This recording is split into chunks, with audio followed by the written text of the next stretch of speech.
Eco Money on Money FM 89.3. This is Eco Money on Money FM 89.3. I'm Rachel Kelly.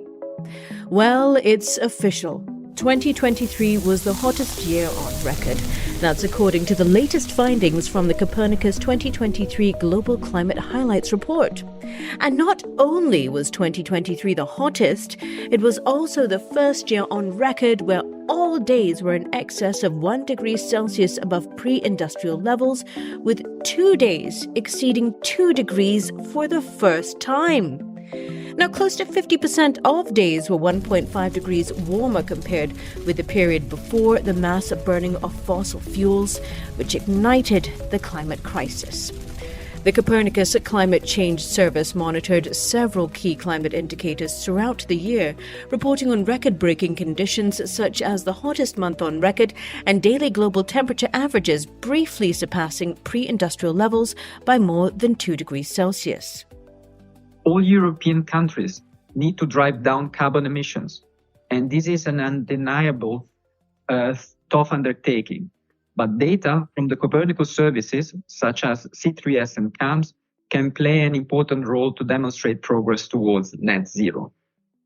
Beyond the continuation of the measurement of current parameters, the Copernicus program will also soon deploy new satellites to offer the possibility to monitor CO2 anthropogenic emissions in support of the UNFCCC climate agreement. That was Mauro Facchini, head of Unit for Earth Observation at the European Commission, speaking at the ECMWF Copernicus Global Climate Highlights 2023 press conference. Unprecedented global temperatures from June onwards led 2023 to become the warmest year on record, overtaking by a large margin 2016, which was the previous warmest year. The 2023 Global Climate Highlights report presents a general summary of 2023's most relevant climate extremes and the main drivers behind them, such as greenhouse gas concentrations, El Niño, and other natural variations. The climate of the last 12 months has been once more exceptional. At C3S, our job is to operationally provide the best available evidence about the climate around us and its alterations. Our aim is to develop and deliver actionable information for our user and the policymaker rather than blue sky research. There are 3 main points I would like to draw your attention to. As Mauro stated in his introduction, 2023 has been by a large margin the warmest year in our record that goes back to the 1940s. Not only that, in all likelihood, we have just been through the warmest year of our history, and quite possibly one of the warmest or the warmest of the last 100,000 years. I really would like this to sing with you. This basically means that our cities, our roads, our monuments, our farms, in practice all human activities, never had to cope with a climate this warm.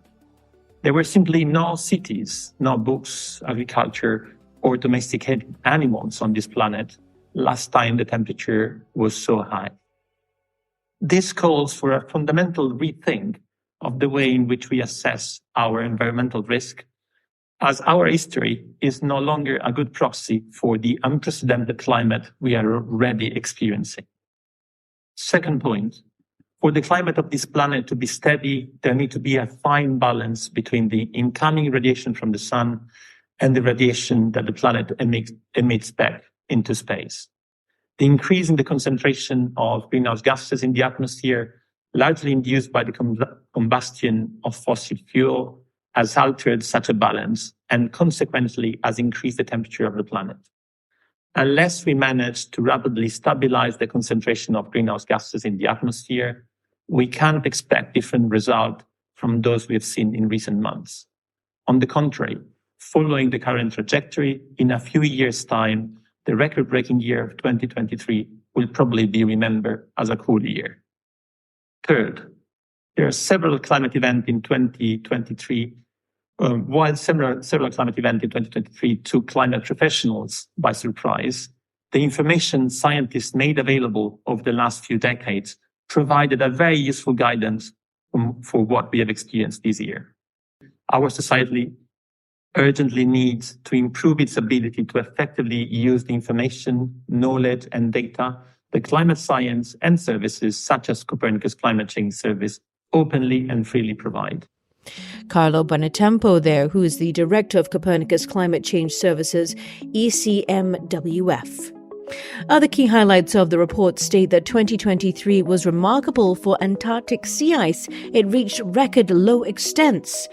A large number of extreme events were also recorded across the globe, including heat waves, floods, droughts, and wildfires. Estimated global wildfire carbon emissions in 2023 increased by 30% on year, driven largely by persistent wildfires in Canada. To help us better understand what all this means and to enable us to better track the global climate, a new tool has been launched.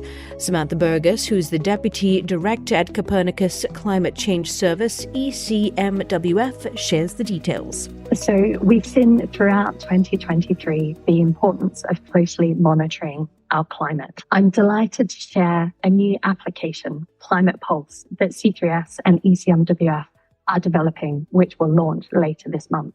This new interactive tool will enable everyone to not only look at how our climate is changing, but to download and share the data and graphics, both time series and maps, both absolute temperatures and temperature anomalies, both global surface air temperature and sea surface temperatures, comparing different years and different regions to understand the climate on daily, monthly, and annual timescales.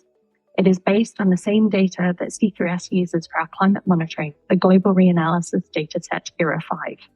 Although ERA 5 is already available for free and open on the C3S Climate Data Store, through Climate Pulse, the data will be post-processed and available just 2 days behind real time to enable everyone to understand how our climate is changing and to start conversations about climate.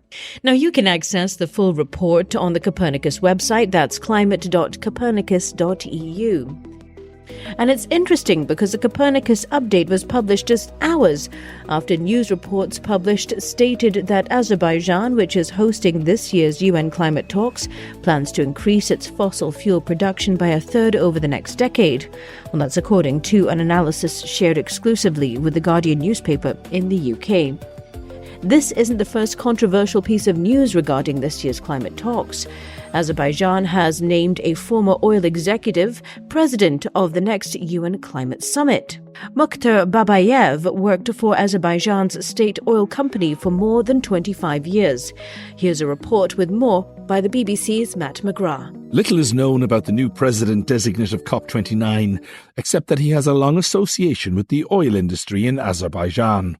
His predecessor in the role at COP28, Sultan Al-Jaber from the United Arab Emirates, was also an experienced oil executive.